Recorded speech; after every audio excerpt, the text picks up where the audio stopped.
Hello everyone, I'm Fidel. Thank you for being here, for taking the time to pause, listen and reflect. Today we are going to talk about something that's deeply rooted in our society, but often brushed under the carpet, discrimination. Specifically, discrimination on the basis of caste, religion and community in India. This isn't just a historical issue, it isn't just something that happened back then. It's happening now in 2025. In cities and villages, in WhatsApp group, in schools, in offices and in homes also. We often talk about India's diversity, and rightfully so. We have one of the most vibrant mixtures of cultures, languages, traditions and religions on the planet. And yet, this very diversity, instead of becoming our strength, is often used to divide us. Think about that. We live in a country where two neighbors can celebrate two different festivals with joy, but also where those same festivals can become a reason to judge, exclude, or isolate someone. We live in a country where caste certificates are required to access equal opportunity, but at the same time, those who use them are mocked or looked down upon. We live in a country where someone's name, attire, food, or mother tongue can still determine how they are treated. That's not just inequality, that's injustice hiding in plain sight. Now, this video isn't about blaming any one person, group or system. It's not about stirring division either. It's about exposing what already exists silently among us. Because if we can't even talk about it, how can we ever fix it? The first step to healing is honesty. And that means we have to admit that discrimination still exists even when it's invisible. We have to stop saying that doesn't happen anymore or it's just an exception. Because it's not an exception for many people. It's the everyday reality. When a landlord rejects a tenant because of their surname, when a student is bullied for their faith, when a job interview is decided before a word is even spoken, that's discrimination, and it's not accidental. It's built into the very mindset we inherit, pass on and often ignore.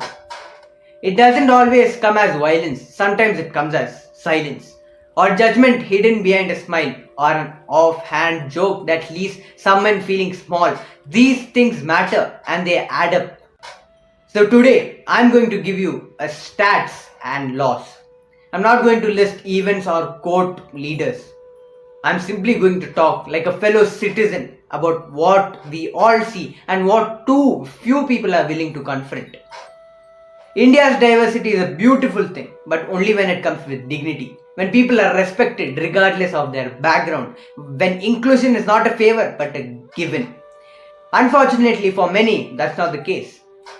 Caste may no longer be a legal barrier, but socially it's still everywhere. In conversations, marriage, decisions, community groups and even job shortlists. People are still asked about their caste in subtle ways. Surnames are still used to guess someone's worth, and those from lower castes are expected to stay quiet, stay grateful and stay in their place. And let's be clear, the reservation system is not a gift, it's a corrective measure. But instead of supporting it, people shame those who need it. They ignore the generational disadvantage and focus only on the seat. That's not fairness. That's privilege refusing to understand perspective. Now, when it comes to religion, things get even more tense.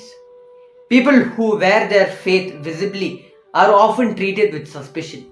Communities are labeled based on the actions of a few people. And in media and politics, entire groups are reduced to headlines, often negative ones. This has a chilling effect. People start hiding their identity to stay safe. They stop expressing themselves fully out of fear of being judged or targeted. Religion, which should be a personal connection or a source of peace, is weaponized in social spaces. Suddenly, being from the other religion becomes a disadvantage, not because of who you are, but because of what others assume about you. This isn't just wrong, it's dangerous. It teaches young people to hate or fear people they've never seen or even spoken to. It closes doors for brilliant minds and it rips apart the very social fabric that keeps this country together. So what do? We start by facing the truth. No more pretending it doesn't happen. We hold space for voices that often get silenced. We listen to the lived experiences of people who face this every day, not with doubt but with respect. Change starts with small things. It starts with calling out that casteist or communal jokes.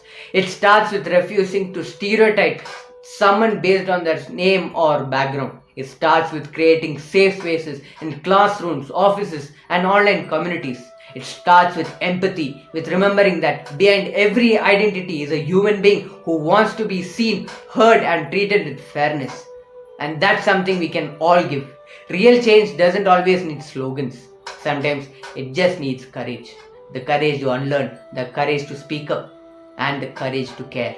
Because caring is powerful, and consistent care practiced by thousands and millions of people is how systems begins to shift. Maybe this topic is new to you, or maybe it's personal, but now it's about what we do with what we know. We can't go to pretending everything is fine. We can't keep turning away when someone's rights are being ignored. And we can't wait for someone else to solve it. We are the generation with tools, awareness, and reach to make a difference. That doesn't mean we'll change the whole world tomorrow, but it does mean we can change the moment we are in. We can speak up when someone is being excluded. We can include others in circles where they have been left out. We can challenge the language people use, especially when it's meant to other or someone. And when we raise our children, when we teach, when we lead, we can model fairness. Not because it's fashionable, but because it's right. This is not just about equality in law, it's about dignity in life. Everyone deserves the right to feel safe in their own skin, to worship without fear, to be proud of where they come from, to be judged from their work, not their identity. That's the India we believe in. Now it's time to live it. This video won't end discrimination, but if it sparked a thought in you, if it gave you language for something you have seen or felt, then it's done its job. Keep talking about it, keep learning, keep standing up for others, even when it's uncomfortable. You don't have to be perfect, you just have to be present and consistent. This isn't someone else's issue, everyone's. So let's be the kind of people who choose awareness over ignorance, action over indifference, and courage over silence. Thank you again for your time, for your reflection, and your willingness to grow. Take care of yourself, take good care of each other. Thank you, bye.